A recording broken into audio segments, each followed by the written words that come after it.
Bien, muy buenas noches. Estamos de nuevo acá en el ICJ para una clase más del curso de redacción general.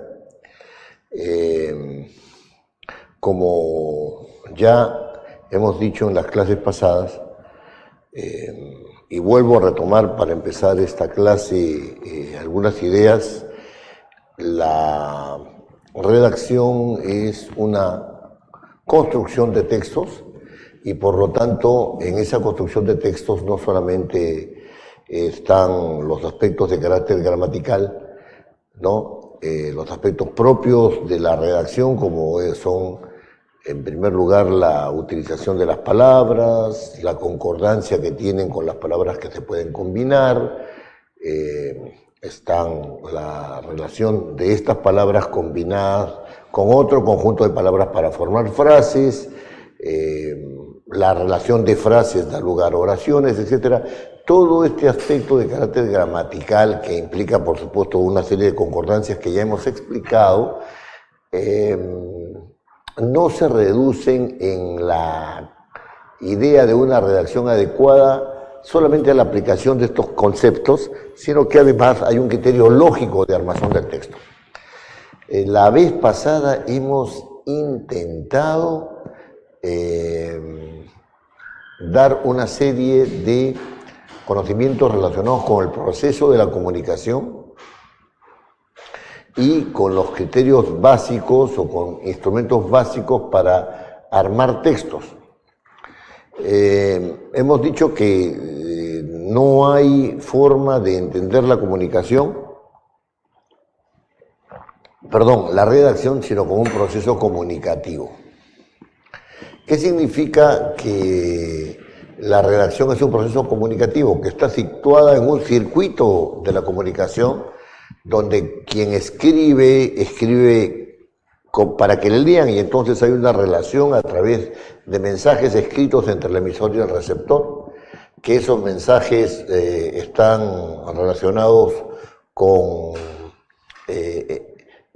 por medio de un canal, ¿no? Y ese canal puede ser, en este momento, el canal audio oral, les estoy hablando, ¿no? O puede ser por medio de un canal gráfico y visual, que es cuando nosotros leemos, ¿no? Hablamos también acerca del código y en esto yo hice hincapié en la clase anterior diciendo que en ese código estaban las reglas de utilización de los elementos que también estén en el código. Desde este punto de vista, el código tiene que entenderse como ese conocimiento que nosotros tenemos del lenguaje y que nos permite seleccionar y combinar, ya sea sonidos, ya sea palabras, ya sea sílabas, ya sea palabras, palabras con palabras, frases con frases, de tal manera de que podamos formar párrafos y después párrafos con párrafos y formamos un gran texto, ¿verdad? La redacción está básicamente dedicada a la construcción del texto y este curso tiene que ver con el aumento de competencia lingüística de parte de ustedes para que mejoren su performance, ¿no?, en la construcción de los textos. El que sabe leer sabe entender y el que sabe entender sabe comprender también a los demás. La escritura no es algo que se queda en sí mismo, sino que nos permite acceder a una serie de mundos que con la lectura, ¿no?, van enriqueciendo nuestra manera de mirar las cosas. Buenas noches, ¿cómo está? ¿Qué tal? Muy bien. Esta breve síntesis de la clase anterior, ¿no?, nos llevó también a hacer algunos ejercicios porque el tema de la puntuación, que es el tema central de la redacción, es un tema de carácter no solamente lingüístico, sino de carácter lógico. ¿Por qué es un tema no solamente lingüístico y es de carácter lógico? Porque uno no puede puntuar en cualquier momento de la aparición de las palabras, sino que tiene que haber una oración muy bien construida o un conjunto de oraciones muy bien construidas para que uno pueda utilizar los signos de puntuación. Entonces, la vez pasada nos hemos dedicado única y exclusivamente a, en esa parte de la clase, indicar dónde se pueden colocar los puntos. Bien, en la clase de hoy el objetivo es expresarles a ustedes las características de una buena redacción, y esas características de la buena redacción tienen que ver con la claridad con la cual se muestra el texto, la propiedad en el uso de las palabras, la precisión con la cual se construyen los referentes, y sobre eso hemos hablado, sobre los referentes hemos hablado también en la clase anterior, la manera de utilizar los recursos con mayor o menor abundancia, y estamos hablando de la concisión en el sentido de que hay que procurar utilizar un lenguaje que utilice la menor cantidad de palabras, ¿no? Y el de la coherencia, es decir, en un mismo escrito no pueden haber contradicciones. Sobre eso va a versar la clase de hoy día, y me parece que este es un punto central en la construcción de textos, porque el tema de la construcción de textos no está dado para que uno se entienda, sino para que otros entiendan lo que uno ha escrito. Entonces, claro, eso está en el circuito de la comunicación, ¿no? Uno produce un texto para que otro lo entienda. Uno es el emisor y otro es el receptor, y en medio están todos los mensajes, ¿no? Y se relacionan a través de esos mensajes, ¿no? Muy bien. El canal gráfico visual, o sea, donde uno escribe, ese canal gráfico visual está en el circuito de la comunicación, ¿no? Si no hubiera ningún canal, no podríamos comunicarnos. No, estoy integrando el conocimiento anterior con el de esta clase. No podríamos comunicarnos. Pero lo más importante de este circuito de la comunicación es cómo yo utilizo el código.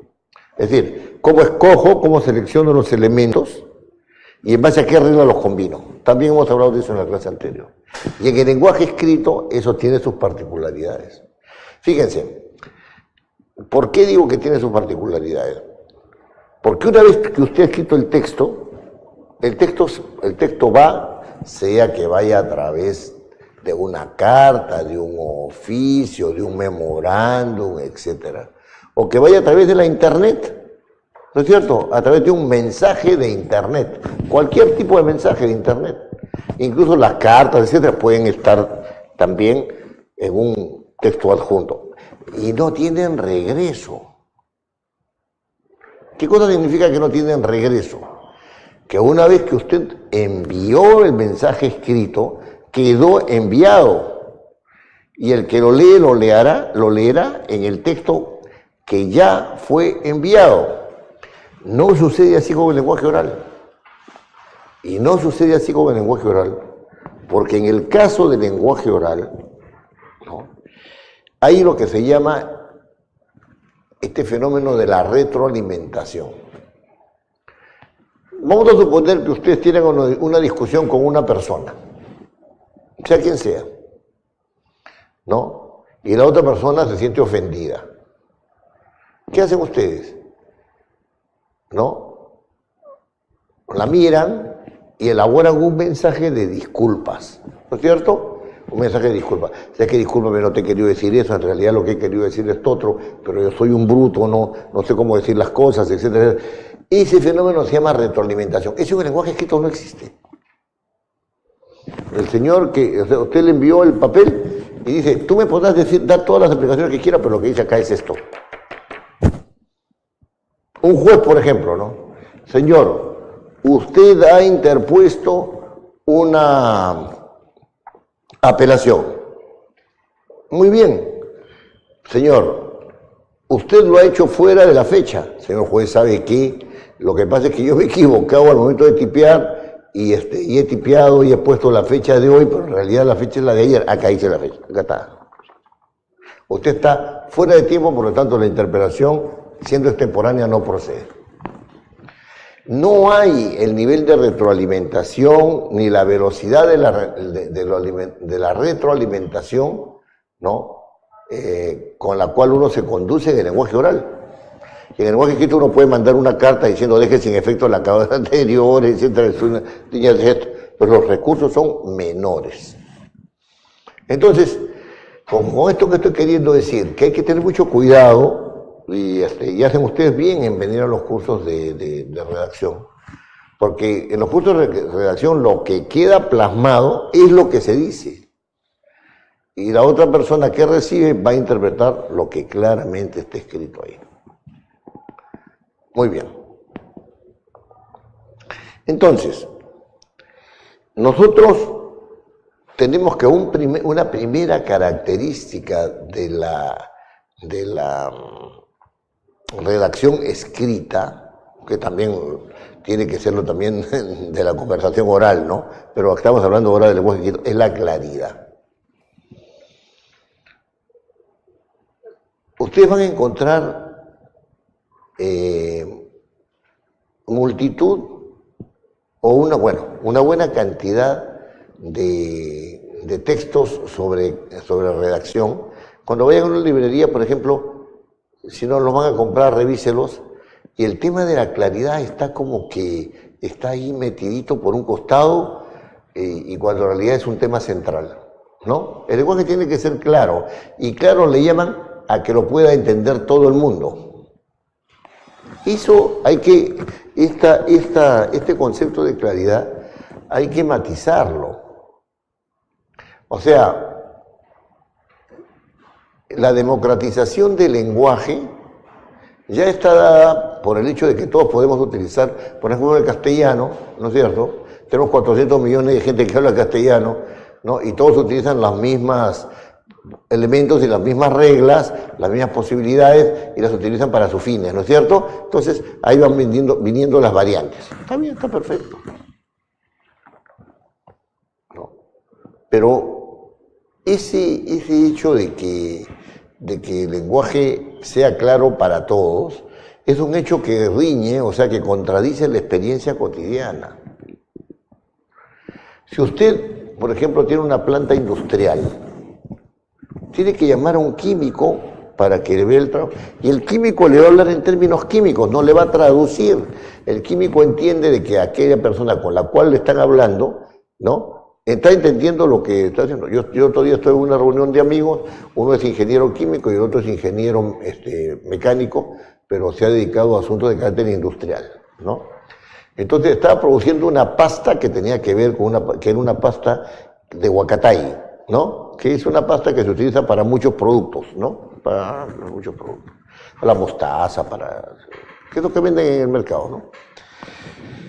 Y hablaba con mi otro amigo, porque estábamos en una comida, y hablaba y le decía, oye, ¿cuánto de pH le tengo que como yo tengo pH 3, yo le repito lo que yo entendía, yo tengo pH 3, pero tengo que llevarlo a pH 4. Ya, entonces el huacatay, ¿cuánto pH tiene? 7. ¿Y el otro cuánto pH tiene? 3. Y entonces métele agua, hermano. Le metes agua y vas a ver tú que se va a nivelar el pH y vas a llegar a pH 4.2. ¿Qué significa 4.2 de pH? Yo no sé. Son lenguajes especializados, ¿no? O sea, entonces, si un lingüista, y yo soy lingüista, empieza a hablar ese lenguaje propio de la lingüística, no se va a entender. Pero si tiene precisión, el lingüista sabe que está hablando eso. Cuando un médico dice que tiene una cefalea, ¿cómo traducimos cefalea? Sencillamente es un dolor de cabeza, ¿no? Tiene una cefalea intensa, una cefalea. Pero los médicos no van a decir tiene dolor de cabeza, los médicos van a decir tiene cefalea. ¿Se dan cuenta? Entonces, ese tema de que el lenguaje tiene que ser claro para todos y se entiende que la claridad es que sea entendido por todos, es un fin. O sea, uno desea que todos entiendan todo, pero no es una característica del lenguaje ser claro. No quisiera que se me malentienda esto. El lenguaje adquiere la característica de la claridad porque uno lo trata de tal manera que pueda ser entendido por el receptor, es otra cosa distinta. Entonces, para que el lenguaje sea claro, uno tiene que tener un manejo, no porque todos lo entiendan, ¿no es cierto? El lenguaje ya que hace es claro, porque, como les decía, si algunos entienden y otros no, es porque el lenguaje es especializado. Y eso no quiere decir que la claridad esté negada al lenguaje. ¿No es cierto? Los otros no lo entienden porque no son competentes. Es como en derecho, ¿no? En derecho uno dice, qué sé yo, dice, oye, este ha cometido hurto. No ha sido un hurto, ha sido un robo. Para nosotros es lo mismo, pero no está claro para los fines jurídicos. Porque el hurto se hace sin violencia y el robo se hace con violencia. Entonces, las consecuencias jurídicas de eso son distintas. Usted estudia derecho, ¿no? Usted, no. Pero son distintas las consecuencias jurídicas, ¿no? Entonces, ese tema, o sea, no hay que tomar la claridad como una característica inherente al lenguaje, sino una característica que uno tiene que buscar que sea lo más fiel al mensaje que uno quiere producir, y por lo tanto hay que trabajar la claridad. ¿Cómo se trabaja un texto para que sea claro? No porque todo el mundo lo entienda, está claro. Eso es algo, es bien difícil de lograr de que todo el mundo lo entienda, ¿no? Pero lo que sí debe entenderse es que la claridad es un producto, y es un producto que se logra con un trabajo. Y si el producto, o sea, el texto, resulta claro, es porque ha tenido que ser trabajado desde diversos puntos de vista para que adquiera esa característica. ¿Qué cosa es la claridad? O sea, si uno se pone a definir la claridad, es el arte de ver todo claro. Pero es una definición que no tiene pues absolutamente, no me da ninguna información adicional. ¿No es cierto? Fíjense, yo intenté sacar una definición de claridad, ¿no? Y habían como, creo que 6 o 7 acepciones en el diccionario de la Real Academia, y ninguna de ellas me convencía para fines del curso. Pero encontré una que decía, distinción que por medio de los sentidos, ¿no es cierto? Distinción con que por medio de los sentidos percibimos las sensaciones y por medio de la inteligencia las ideas, ¿no? Entonces yo la verdad es que encuentro esa definición y no me resulta nada clara. ¿Se dan cuenta? Entonces, cuando yo digo que el lenguaje tiene que ser claro, es porque he trabajado el lenguaje de tal manera que he procurado que mi receptor o mis receptores lo entiendan. Y lo entiendan en el sentido de que yo quiero como emisor. Pero he tenido que trabajarlo, es un producto. La claridad es un producto que se convierte en característica del lenguaje porque yo he trabajado otras cosas. ¿Cuáles son esas otras cosas que yo debo trabajar? Por ejemplo, en el nivel de las palabras, hay que trabajar su contenido, el significado de las palabras. Por ejemplo, si una persona dice, voy a tomar ejemplos que he dado en la clase anterior, primero y después ya vamos con otro. Si una palabra dice, fulano detenta el poder, y ha sido un presidente elegido por el voto popular, no puede detentar el poder porque detentar significa usurpar. No puede. Pues. Y entonces podríamos decir ejerce el poder. Miren el diccionario de la Real Academia para estos casos, que son los casos de significado de las palabras. Por ejemplo, si uno dice que se trata de un gerente que es agresivo en los negocios, ¿no? La palabra agresivo significa que agrede. Y la agresión puede ser de diferentes tipos, pero siempre produce un efecto negativo. Si yo agrego a una persona verbalmente, le hago sentir mal. Si yo le agrego físicamente, le produzco un hematoma, lo que fuere. Y siempre... Entonces el gerente no puede ser agresivo. Lo que puede ser es proactivo. ¿No es cierto? Lo que puede ser es una persona que con iniciativa propia y inmediata, rápida, dar respuesta. Eso podemos decirlo, pero agresivo es un término que está mal, impropiamente utilizado. Su significado no es un significado que se aplique a la actitud competente de un en este caso, gerente de una empresa. Es un vendedor agresivo que va donde el cliente y le pega. No funciona así. Entonces, está mal utilizado el término, ¿no? Es impropio utilizar ese término. Acá tengo algunos otros ejemplos. Uno dice, él ha examinado este tema con profundidad. Entonces uno se pone a pensar y dice, ¿los temas tienen profundidad?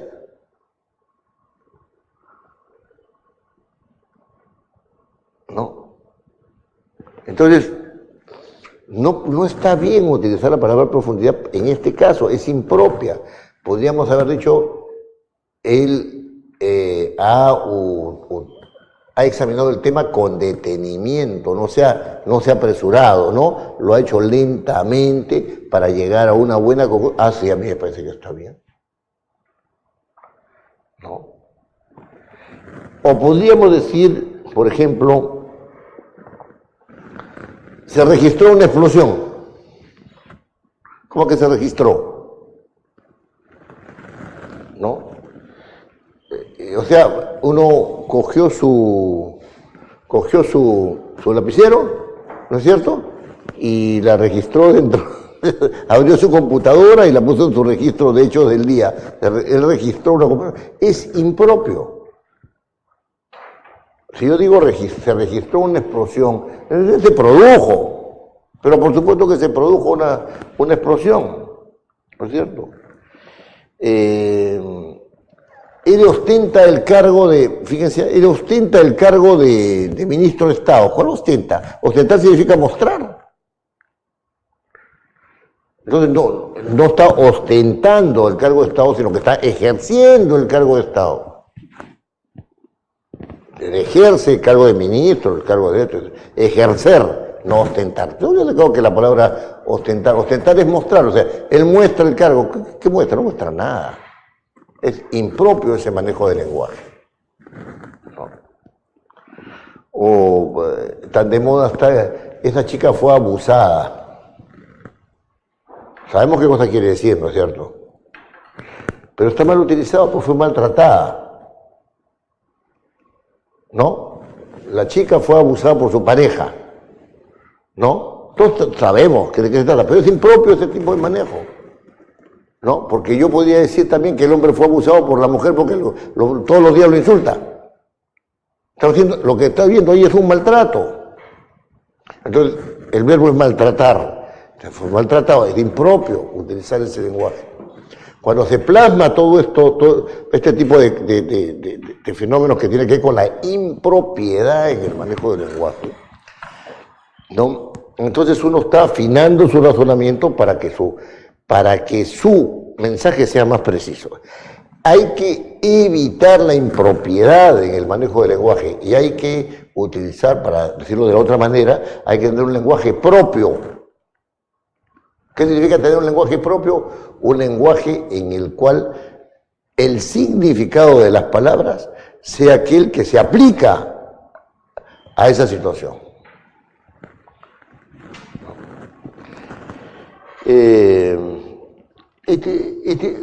Cuando dice, yo no entiendo bien, bueno, yo sí entiendo, pero lo que pasa es que, por ejemplo, cuando uno dice, esta es una situación seria, y se opone a dos, ¿no? O sea, es una situación seria, y tiene dos posibilidades. Esta es una situación seria, quiere decir que no es una situación para broma, ¿no es cierto? Ah, ya, entonces ahí estoy en el mundo de lo serio y lo gracioso, ¿no? Ahí estoy en el mundo. O sea, o bromeas o te pones serio.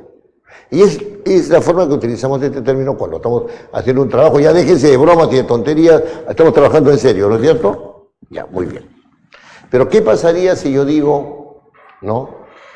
Mi papá y mi mamá, o mi papá o quien fuere, una persona cercana, ha caído enferma, ¿no es cierto? Y uno dice, si está enferma, ya no hay ningún problema, será sus remedios y listo. Pero cuando digo esta es una situación seria, lo que estoy diciendo es que es una situación grave, o que puede ser grave. ¿Y por qué no empleo el término grave? Esta es una situación grave. Grave se opone a no grave, ¿no es cierto? Es una situación solucionable, pero cuando grave se opone, cuando serio se opone a chistoso, no tiene nada que ver en el asunto.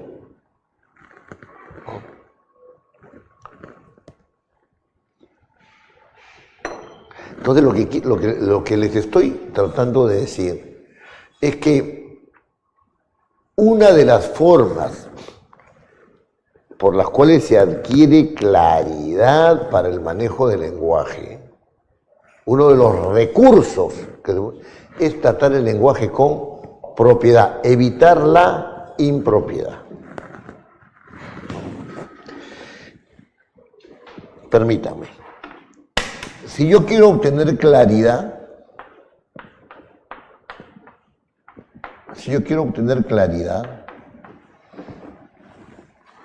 lo primero que tengo que hacer es utilizar el lenguaje con propiedad.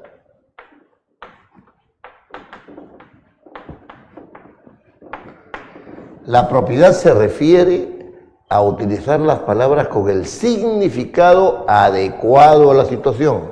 Esto se mueve en el terreno semántico, ¿no es cierto?, del significado. Esto se refiere al significado.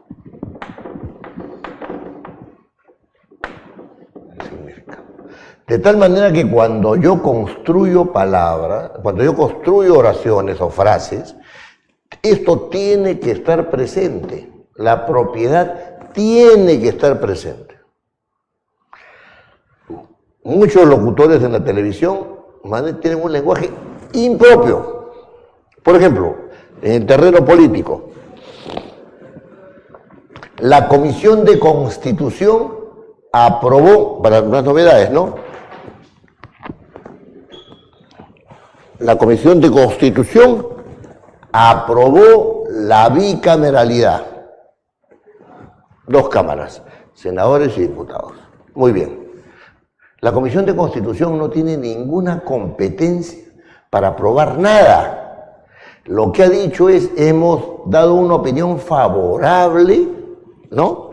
Es una opinión favorable que la vamos a elevar al Pleno del Congreso para que el Pleno diga, estamos de acuerdo. Pero no ha aprobado nada. En todo caso, lo que ha aprobado es una opinión, pero no ha aprobado que haya bicameralidad. Es tan así que si no llega al Pleno, no pasa nada. O sea, la sesión plenaria, ¿no es cierto?, del Congreso, no pasa nada. Entonces lo que ha vertido es una opinión favorable a la bicameralidad. Una opinión favorable respecto a que hayan 130 más 50, 180, ¿no?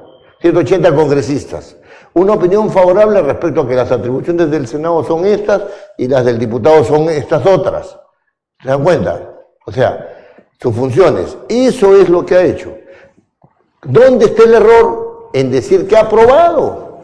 Es impropio utilizar el término aprobar en una instancia en la cual no se aprueba nada. ¿Quién sabe eso? ¿No? Entonces, y ahí ya no estamos hablando de las palabras, sino del significado de un mensaje articulado. Como no hay especialistas en el mundo del periodismo especializados en asuntos parlamentarios, hablan cualquier cosa, ¿no? Esa es la primera. la propiedad. Hasta ahí estamos bien, ¿no? Estamos claros. ¿Cuál es el instrumento que nos permite a nosotros estar seguros de que estamos hablando con propiedad? Porque yo puedo decir, pues, no, pues está claro lo que estoy diciendo, es propio lo que estoy diciendo. Regularmente hay que acudir al diccionario. El diccionario es un repositorio. ¿Qué significa un repositorio? Significa que es como un almacén de palabras. Correcto. Entonces, a ver, ¿qué significa esta palabra? Acá está.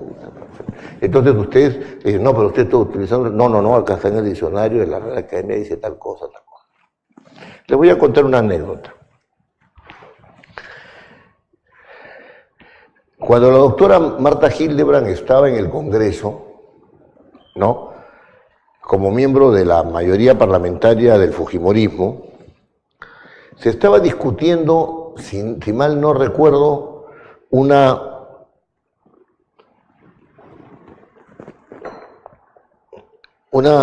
reforma constitucional, si mal no recuerdo.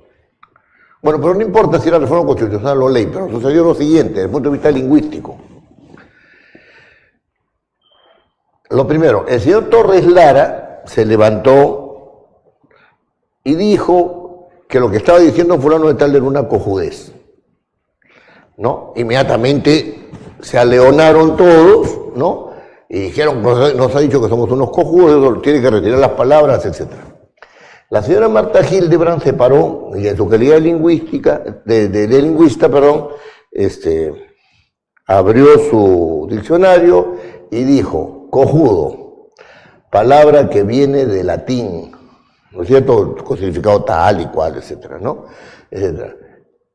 En Colombia significa varón. Entonces, cuando un colombiano dice tengo dos cojuditos, quiere decir que tiene dos varoncitos, ¿no? En Perú tiene una doble acepción, significa sonso o significa que es una persona que no tiene decisión propia, cosas por el estilo, es un cojudo, ¿no? O sea, tiene carácter despreciativo. Pero etimológicamente, la palabra significa nada más que varón, o sea, que tiene testículos, ¿no? Entonces, acá no veo ningún insulto. Hay que poner atención en eso, porque, claro, el señor Torres Lara dijo que amparado en eso no iba a retirar la palabra y qué sé yo, y se terminó el asunto así, ¿no? Pero hay que tener en cuenta de que el diccionario es un registro que no habla. Sencillamente es un registro. No está utilizando las palabras en ese momento, sino les dice a las personas, busquen, acá van a encontrar. Y ahí hay varias acepciones, hay que ver cuál es la acepción que se adecúa al mensaje que ustedes quieren dar. Una misma palabra no tiene una sola acepción, un solo significado, sino que tiene varios significados. Es importante que para el tema de la propiedad en el manejo del lenguaje, ustedes tengan un diccionario a su costado cuando están realizando su trabajo. Ustedes dirán que ese es un recurso un poco aburrido, que no todo el rato tienen porque están consultando. Cuando ustedes empiecen a descubrir la riqueza que tiene no solamente el castellano, sino cualquier idioma, se darán cuenta que esa riqueza no solamente es una riqueza que se acumula, sino una riqueza que hace que las personas entiendan mejor las circunstancias. Cuanto menos se sabe acerca del lenguaje, menos posibilidades hay de entender lo que pasa. Por ejemplo, ahora todo el mundo dice hay que disolver el Parlamento. ¿Saben lo que significa? No saben. Sino que el supuesto es que hay una tropa de sinvergüenzas ahí que tienen que salir. La pregunta es, ¿van a ser elegidos otros? Sí, con las mismas reglas con las cuales fueron dirigidas esto, ¿no? Entonces no se sabe exactamente. Entonces, hay un uso impropio de pedirla, ¿no es cierto?, la disolución del Parlamento. En fin, eso ya son cosas que tienen otro tipo de implicancias. El segundo recurso para obtener la claridad, es la precisión.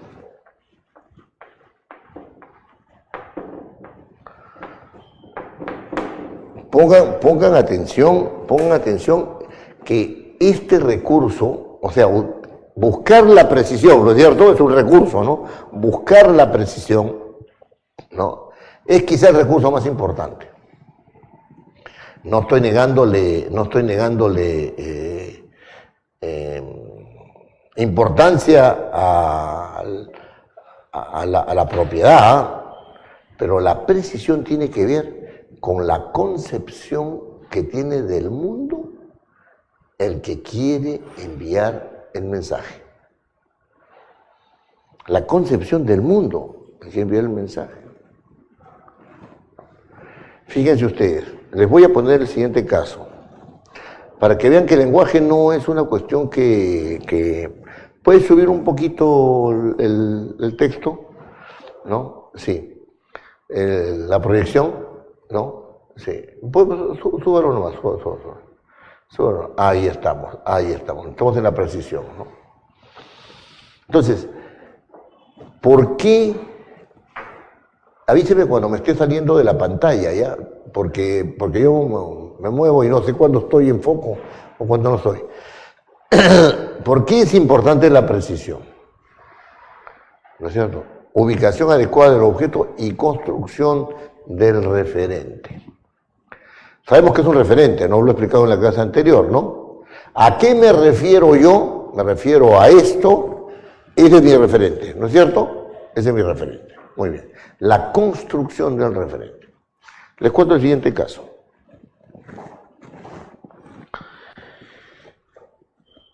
Yo le digo, estamos hablando de mensajes, ¿no? En una conversación, yo les digo a unos amigos, yo no puedo entender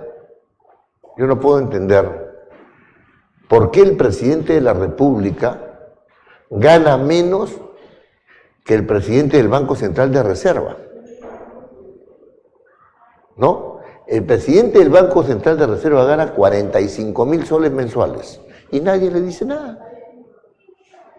Los congresistas ganan 26.000 soles y todo el mundo le dice todo, que son unos comechados, etcétera, etcétera. El presidente de la República gana como un congresista y ahorita se ha subido el sueldo. ¿Ya? Desde mi punto de vista se lo ha subido bien, con todo derecho, ¿no? Porque es el presidente de la República. Pero no gana como el presidente del Banco Central de Reserva. Entonces la conversación se da así. Yo digo, ¿no? Estamos en el circuito de la comunicación. Yo digo, yo no puedo entender cómo el presidente del Banco Central de Reserva puede ganar casi el doble del presidente de la República. Fácil, me dice uno de mis interlocutores. Él está ganando eso porque él está realizando una política de Estado. O sea, el presidente el presidente no realiza ninguna política de Estado. ¿Quién representa a la nación? El presidente, ¿no? O sea que si el señor Maduro tiene un presidente, para hacer la comparación con Venezuela, ¿no? Si el presidente Maduro tiene un presidente del Banco Central de Reserva que realiza una política de Estado desastrosa, ¿no es cierto? Entonces ahí también hay que pagarle más que al presidente de la República. Ahí se está violando un principio que es el principio de jerarquía. Porque si el presidente de la República es el representante de la nación y la primera autoridad, no puede ganar menos pues, que el presidente del Banco Central de Reserva, pues. ¿Qué ha estado pasando ahí? Cada uno ha construido sus referentes, o sea, su objeto de referencia. Es decir, el presidente de la República y el presidente del Banco Central de Reserva, que son los dos objetos de referencia, los ha construido según diferentes criterios. El otro tenía un criterio técnico en relación de política de Estado y el otro es solamente una cuestión política. Y la otra persona ha construido eso diciendo que sí, es un agente político que es de primer nivel, que es elegido en elecciones generales, etcétera, etcétera, etcétera, y que pues es la primera instancia. Hay dos referencias. Entonces, cuando dos personas intercambian opiniones, tienen dos referencias. Unos sopesan, ¿no es cierto?, en razón de algo, sopesan una u otra referencia y dicen, yo voy por este camino. Son los referentes los que están pesando, por ejemplo, para tomar una decisión sobre por quién se va a votar para la alcaldía de Lima. ¿No? Si una persona, evidentemente, es de la clase alta, le parecerá mucho más lógico tener como un referente al señor Muñoz. Obvio. ¿No es cierto? O sea, si es de la clase alta, también podría tener como referente al señor Castañeda, porque los negocios se mueven allá arriba, ¿no es cierto? O sea, ¿ya? Pero si uno es de la clase media y dice, bueno, sí, me parece que Muñoz es bueno. La clase media siempre tiene esa cosa, ¿no? Me parece que el señor Muñoz es bueno, pero no, pues sería conveniente que haya otra persona que no sea... Ya. Si alguien se mueve por el nivel de la simpatía, o sea, construye su objeto en razón de la simpatía, construye su objeto, entonces va a tratar de ir perfilando el objeto, va a tratar de irlo precisando. El criterio de precisión es que cuando tú tienes un objeto, se da cuando tú tienes un objeto y ese objeto tú lo vas perfilando, lo vas precisando. O sea, ¿tú por qué votarías por Muñoz? Porque me parece que su plan de trabajo es mejor que el otro. ¿No es cierto? Yo no sé, no lo escuchaba, por si acaso, no. ¿Tú por qué votarías por Bellman? Porque tiene experiencia. ¿Tú por qué votarías por Cornejo? Porque yo soy aprista y él en realidad está llevando adelante el asunto. No ha dejado de ser aprista porque se haya ido. Pues está construyendo el objeto. Al construir ese objeto de ese mundo, ¿no? Tú dices, estoy utilizando un criterio de precisión para referirme a él por medio del lenguaje. El mensaje implica que tú has hecho una precisión sobre el objeto. Entonces, también lo puedes hacer por descarte, ¿no? ¿Por qué voy a votar por Cornejo si es aprista? ¿Por qué voy a votar por Dittel, ¿cómo se llama? No sé, el que es candidato de fujimorismo. Dittel no sé cuánto, no recuerdo su apellido. No, ese es fujimorista, por él no voto. Puede ser irracional. Puede ser racional, puede ser perfectamente razonado, puede ser que uno se lea los programas y diga, no, este programa está bien, el otro está mal, no sé cuánto, que por aquí o por allá, que no sé cuánto, no. Entonces, puede ser, pero en todo momento estoy tratando de precisar mis objetos. Esta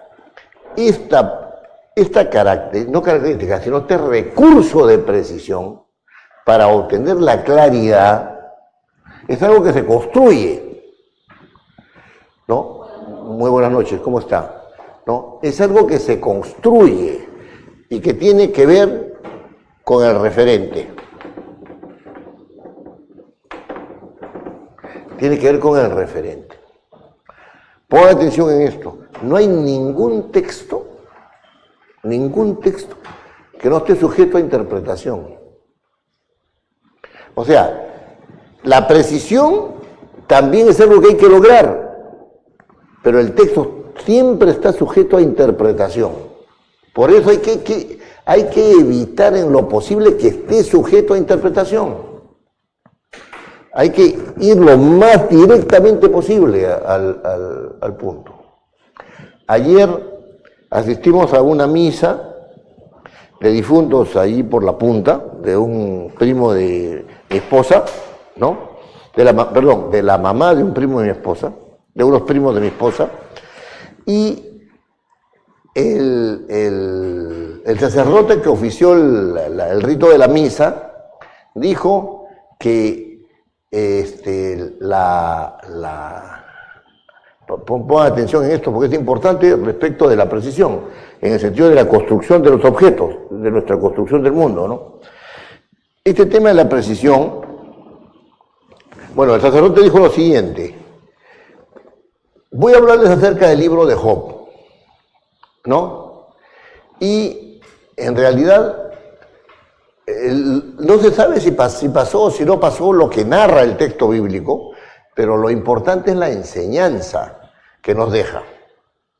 Mi esposa inmediatamente reaccionó Y dijo, ¿cómo no va a haber pasado eso? Si está en el texto bíblico, tiene que haber pasado, ¿no?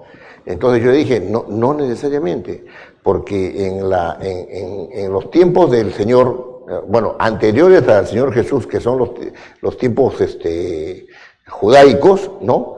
La mentalidad, tanto como era una mentalidad simbólica, y las mentalidades simbólicas te daban ejemplos, te daban representaciones, te hacían analogías, poco importaba el hecho cuanto a la significación del hecho,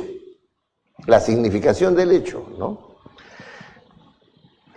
Independientemente de cómo siguió la conversación sobre ese punto, lo que he querido decir es que mientras que el objeto de referencia, en el caso de mi esposa, estaba construido sobre la base de la creencia de que ese hecho realmente había ocurrido, ¿no? Yo estaba en la posición de aquel que decía que independientemente de que hubiera ocurrido o no, para mí era una discusión inútil si había ocurrido o no, ese hecho tenía un significado y nosotros teníamos que sacar el significado de vida que ese texto significa. Y les cuento esto porque el tema allí era que cada uno a través de su mensaje tenía un objeto de referencia que estaba tratando de precisarlo todo el tiempo. O sea, la precisión es cómo yo voy sacando el significado, ¿no es cierto? Porque estoy hablando acerca de, me estoy refiriendo a, etcétera, etcétera, etcétera. Entonces, cuando se escribe, esto es muy importante, la precisión. Generalmente, cuando se habla de este tema, lo que se dice es lo siguiente: este es un tema de técnicos. Los que nos pertenecemos al mundo técnico, hablamos con más soltura, no hay ningún problema. Entonces pasa lo que pasa. Por esta falta de exigencia en el manejo del lenguaje pasa lo que pasa. A una persona, no sé si les he contado, pero se lo voy a repetir porque viene al caso, una persona colocó en una poza séptica, ¿no es cierto?, un letrero que decía agua. Pasó una persona fumando, tiró la colilla del cigarrillo y se produjo un incendio. ¿Había agua o no había agua? No era solamente agua, ¿no es cierto? Estaba mal la referencia, había construido mal el mundo de estos objetos. Era impreciso, no tuvo precisión. Hubiera puesto cuidado, agua contaminada con no sé qué. Listo, perfecto. No, o sea, cualquier persona que pasaba por ahí iba a tener cuidado para ver si botaba un cigarro o lo que fuera. O sea, la precisión nos ayuda a construir nuestros objetos de referencia. Esto tiene que ver con el circuito de la comunicación, ¿no es cierto? Nadie habla de nada. Todo el mundo habla acerca de algo y habla con mayor o con menor precisión. Les voy a dar un ejemplo para terminar solamente esta partecita. Ustedes van donde un médico porque sienten un dolor al estómago. Y lo primero que se nos ocurre a nosotros, en general, es ir donde un médico general, para que nos diga, ¿sabes qué? Tengo esta tendencia, ¿no? Un clínico, ¿no? Lo que llaman ahora un médico clínico. Sí. No, usted tiene una dispepsia, que no sé cuánto, tome esto, tome lo otro. Pero si pasa un tiempo y le sigue fastidiando, no, yo me voy donde un especialista. ¿Qué están buscando? Alguien que tenga el objeto de referencia más claro. Eso es lo que están tratando, ¿eh? Que la especialidad implica eso. Un objeto de referencia más claro. No, yo me voy donde el doctor fulano de tal, que es un especialista en estómago, voy a ir, o un especialista en pulmones, o un especialista en corazón, siento que, ¿no? Que me fastidie, etcétera, lo que fuere. Pero al final se busca el especialista. ¿Por qué se busca el especialista? Porque tiene una visión más precisa de lo que uno pudiera requerir de él. Ese es el presupuesto. ¿No? Entonces, claro, si yo hablo de propiedad y hablo de precisión, lo que no estoy excluyendo o es propio o es preciso, no, son complementarios. Y ambos están dados, o sea, son recursos que uno tiene que utilizar para obtener claridad. Claridad. ¿No? Otro aspecto importante, otro recurso importante para obtener la claridad es la concisión. Es la concisión. ¿Qué significa ser conciso? Utilizar la menor cantidad de palabras, ¿no es cierto? La menor cantidad de palabras para decir algo. Esto de acá tiene que ver con la función metalingüística, o sea, con el código. ¿No? Con el código. Está bien, yo tengo multitud de palabras, tengo multitud de reglas para combinarlas, tengo multitud de frases, yo tengo que utilizar la menor cantidad de palabras para obtener claridad. Si yo estoy haciendo un memorándum, si yo estoy escribiendo un memorándum y estoy diciendo que el jefe ha dicho tal cosa, lo único que tengo que decir yo, que es por medio del presidente, le comunico a usted, ¿no es cierto?, en razón del encargo del señor fulano, tal cosa. Y se acabó el cuento. Nada de que me dijo ayer, que no sé cuánto, que si estaba de mal humor, o si se le había pasado, que no sé cuánto. Nada. Y no pongan más porque si no van a estar en problemas, porque están interpretando una orden. ¿No? Si uno va a hacer un informe sobre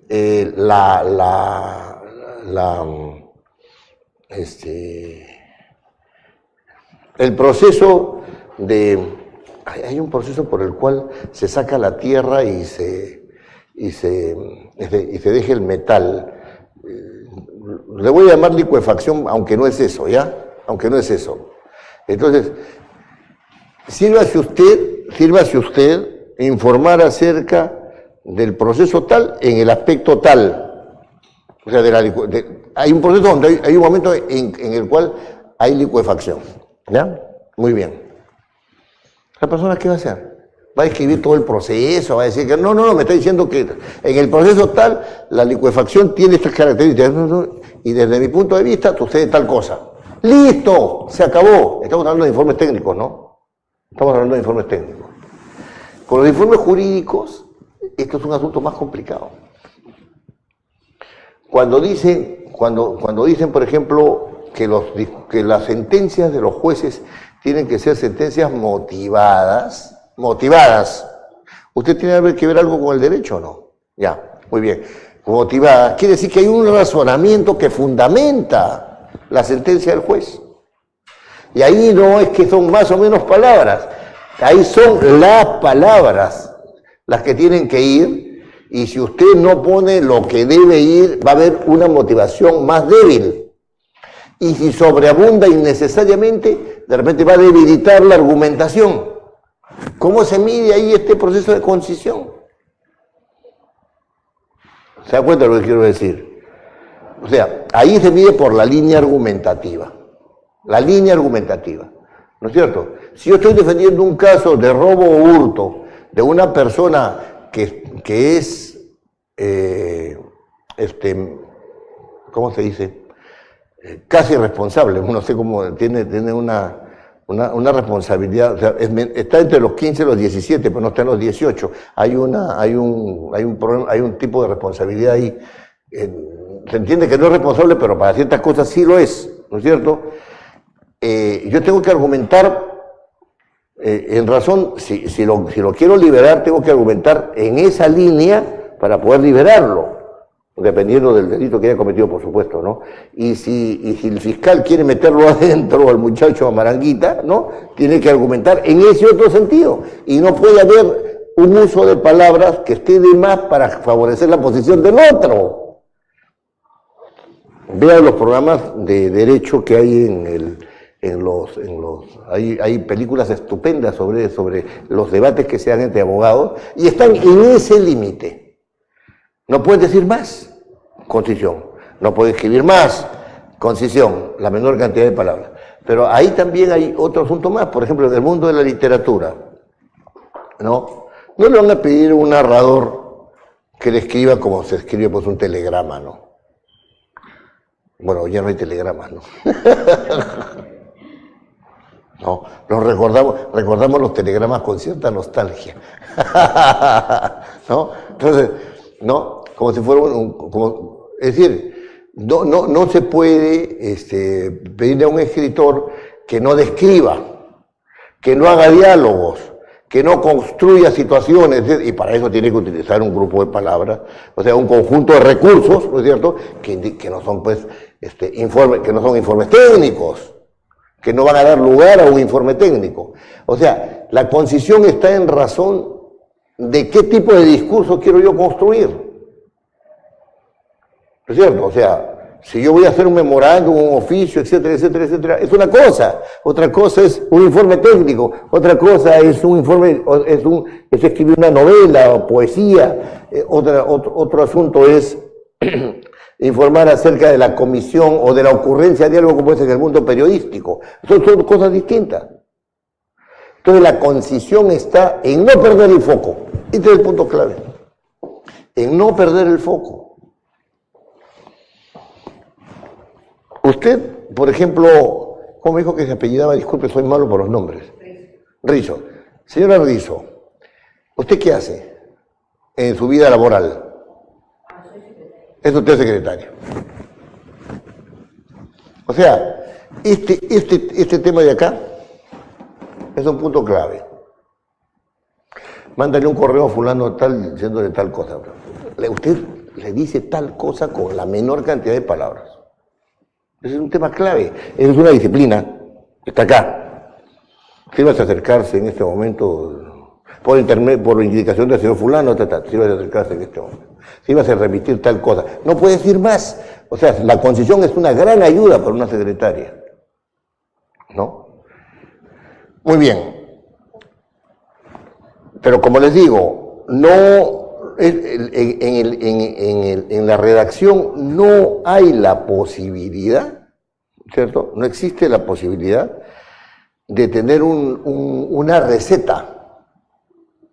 Las recetas van hasta la combinación de los sonidos, que son obligatorias, las concordancias, que son obligatorias, o sea, y la concordancia de la oración entre el núcleo del sujeto y el núcleo del predicado, que ya les hice en la clase anterior, que son así indispensables, no es posible liberarse de ella para construir bien el mensaje. Pero después, cuando entramos al mundo de los referentes, cuando estamos al mundo del criterio para utilizar las palabras en razón de los requerimientos del mensaje, entonces se convierte en algo que está en relación con, ¿no es cierto? En relación con. ¿Usted en qué trabaja? Usted es abogado y trabaja como litigante. Sí, claro. Está bien, pero más o menos en qué rama de qué. Tema de alimentos. Uy, las mujeres son bravas en ese tema de alimentos. Y ahora con el nuevo código sí, eso es una cosa, pero bueno, y seguramente le va bien porque todos son juezas.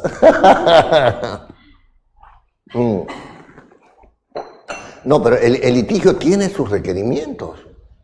No me refiero al proceso, sino cuando usted arme el texto de la demanda, no lo puede hacer de cualquier manera. Y si dice algo más que favorece al otro, le aseguro que la otra parte la va a explotar. Y si dice algo de menos, quizás le sirva como recurso para para otra instancia. Pero de repente no, porque por ahí está su parte débil. O sea, es toda una estrategia que se monta al respecto. Usted lo sabe eso mejor que yo, porque todo tiene que estar apoyado en la ley y en la ley interpretada en el sentido de, ¿no? En el derecho laboral ahora, por ejemplo, los patronos, o sea, los dueños de empresas están un poco complicados porque hay mucho, la tendencia es favorecer al trabajador. Esa es la tendencia. Cuando toda la vida, pues ellos han hecho más o menos lo que les da la gana, ¿no? Votan, sacan. Pero ahora votan una persona, la persona hace una demanda, lo reponen y encima tiene que pagarle por daños y perjuicios, ¿no? Entonces, ese tema de la concisión es un tema que está en relación con, o sea, uno tiene que abundar. Por ejemplo, tenía un amigo abogado que me decía, mi amigo Eduardo Morgan, me decía, yo coloco de nuevo el objeto de la demanda casi al final para que el juez no se olvide, porque no lee, para que el juez no se olvide el sentido de mi demanda.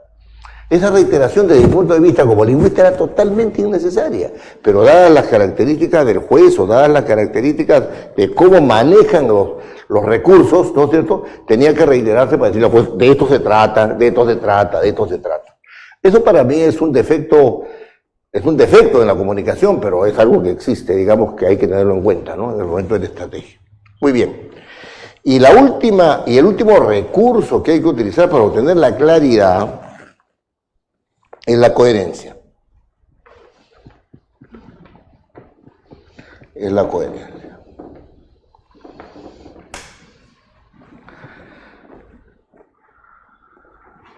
Cuando yo les decía al principio de las clases, ¿no?, que había que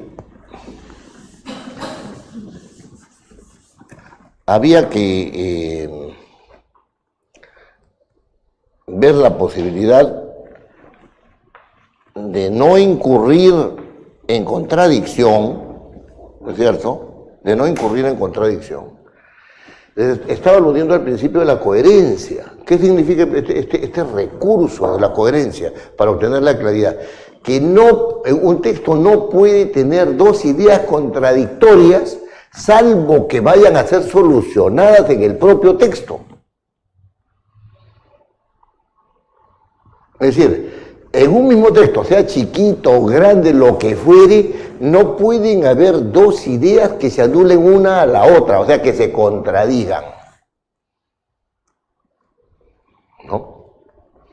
Esto es válido para todo tipo de discurso, salvo el caso de que se vaya a solucionar el problema.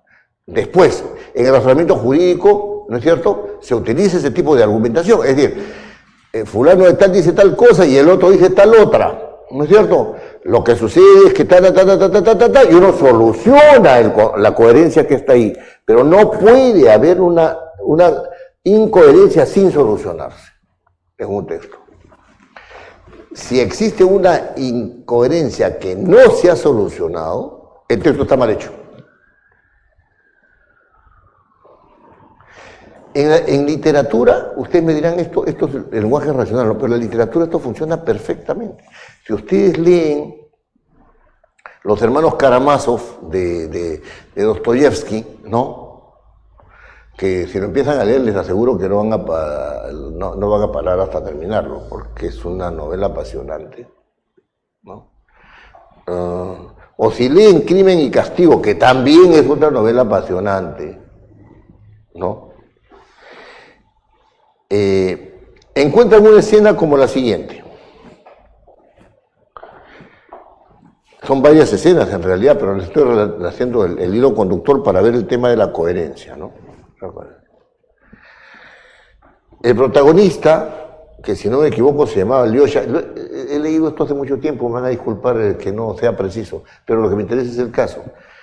El protagonista de la novela se había realizado un préstamo de una prestamista que era agiotista. No tenía cómo pagarlo. Y la otra le aumentaba los intereses y no tenía cómo pagarlo. Muy bien.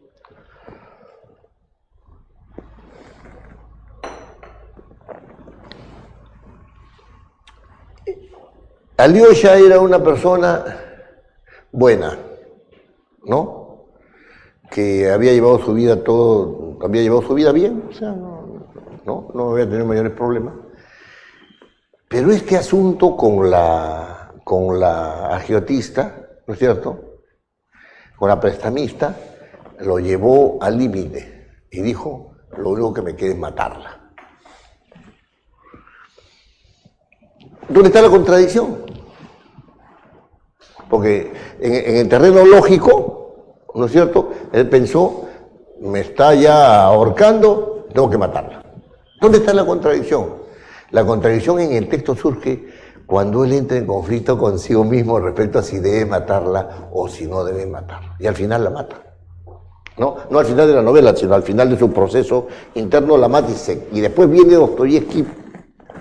Viene una serie de contradicciones internas en él, de justificaciones, va donde el cura, que ¿cómo se llama?, en ¿cómo se llama? En ruso se llama pope, ¿no? Que son ortodoxos, ¿no?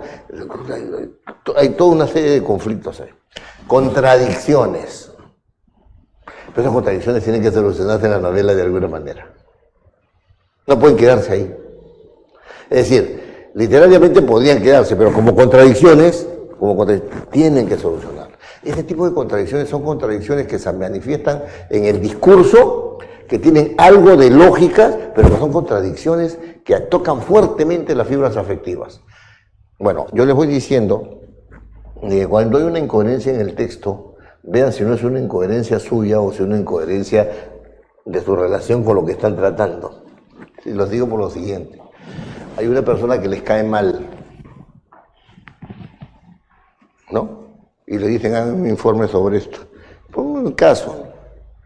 Y si la persona les cae mal, su tendencia es, me llegó el momento y ahora, listo, se acabó el pedo. Me la han puesto así como era. Y empieza una lucha interior entre ustedes por el texto. ¿Por qué poner en el texto? Y empiezan a seleccionar y a combinar sus elementos y a emplear las reglas de combinación y decir, no, si lo digo así de esta manera, no mal, si lo digo yo, lo pongo así, si una vez ella me hizo esta cosa de acá y lo quedó acá, ya está el documento tal, lo paso para acá, lo pongo así, y la otra así, no sé cuánto, no, esta se merece que se vaya, entonces lo pongo de esta manera. Están buscando ustedes ¿qué están tratando de buscar ahí? Una coherencia en lo que ustedes quieren, en razón de lo que los motiva, ¿no es cierto? En razón de lo que los motiva. Eso les cuento esto porque no es cierto que el lenguaje vaya por su lado y la vida por otro, ¿no? Eso sí, no, eso no existe. Porque uno paga las consecuencias de lo que habla. Eso sí, por eso lo mejor es el silencio. Siempre es mejor el silencio. Bueno, creo que siempre. Entonces, ¿qué otro tipo de contradicciones pueden haber?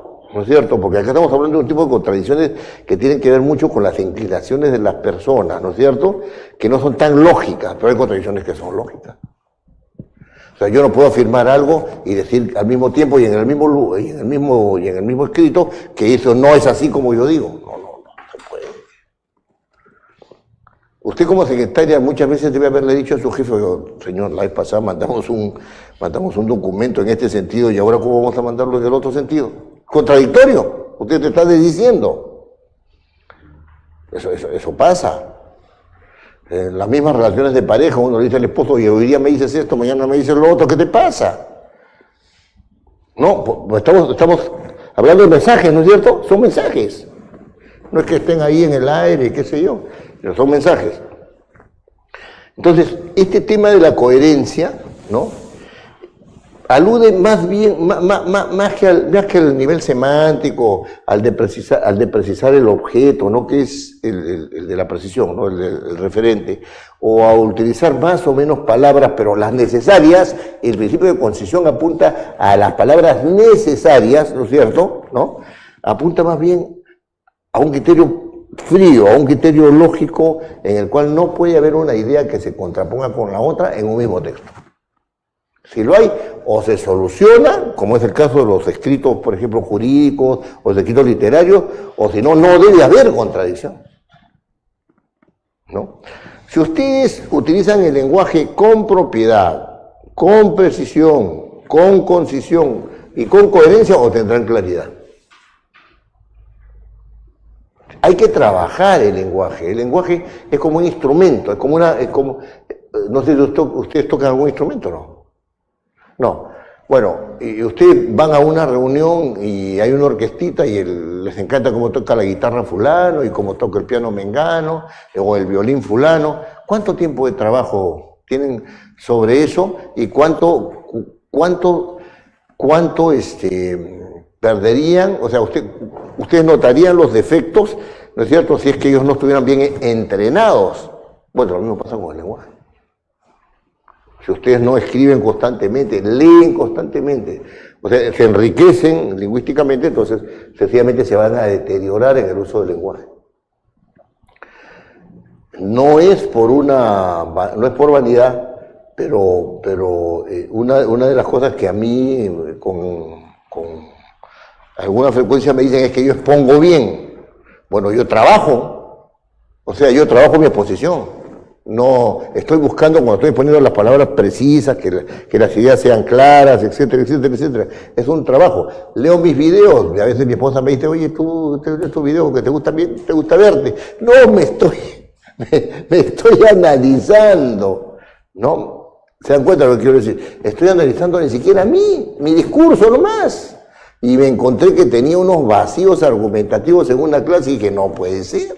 ¿Cómo voy a tener esos vacíos argumentativos? ¿No es cierto? Tengo una clase. Bueno, y este tema, por ejemplo, no lo he solucionado, ¿no? Este tema no lo he solucionado. De repente, oye, dije esto y ahora estoy diciendo lo otro. Espérate, ¿y en qué momento lo aclaro? Si lo aclaro, me quedo tranquilo. Si no lo aclaro, hay algo que ha estado mal, ¿no? Pero como le decía a la señora Rizo, ya me voy a acordar, como le decía a la señora Rizo al inicio de la clase, la claridad es algo que se obtiene, es un producto. El lenguaje no es claro porque yo lo escribo, no, es algo que se obtiene, y se obtiene trabajando el lenguaje. Acá está la propiedad del uso de los términos, quiere decir que los términos tienen que ser utilizados en sus significados pertinentes. No pueden ser utilizados como cualquiera, los muchachos utilizan los términos así como les parece, les vaya, no importa, ya es eso. ¿No? O sea, tiene que ser utilizado con precisión, que significa que mi objeto de referencia tiene que ser construido de tal manera que sea lo más fiel posible a la transmisión que yo estoy estableciendo. Yo a veces me entro en ¿cómo se llama? En pánico, no en pánico, entro en desazón porque se dicen cosas que no son ciertas. Por ejemplo, le cuento un caso. El señor, que está siendo procesado por el Congreso, siempre me olvido su nombre, debe ser bien tacaño. ¿Cómo se llama? ¿Cómo se llama el señor que lo están juzgando en el Congreso? Que ha sido presidente de la Corte Suprema. No. Inostroza, ahí está, bien, está el día el hombre. Inostroza dice, el Congreso ha hecho mal en exculparlo. El Congreso no lo ha exculpado. Lo que pasa es que tú no puedes sancionarlo por algo que no puedes demostrar. Eso es una cosa, o sea, no se ha demostrado que es el jefe de una banda. No está demostrado. ¿Dónde está el jefe? ¿Dónde está la banda? ¿Y dónde están los que han seguido las órdenes de este señor? ¿Dónde están? No están. Y le echan la culpa a los fujimoristas de que lo han sancionado y que eso debe ser, de que de todas maneras deben también llevarlo al Poder Judicial por delito en banda. O sea, este delito, jefe de una banda de los cuellos blancos, el Callao, que no sé cuánto. ¿No? Pero si no hay nada que puede, o sea, entonces ese tema pasa justamente por este tema de acá. Si tú, estas dos características están primando ahí, los demás también están, pero están primando. Si en el informe no hay nada que sustente eso, no puedes acusar de eso.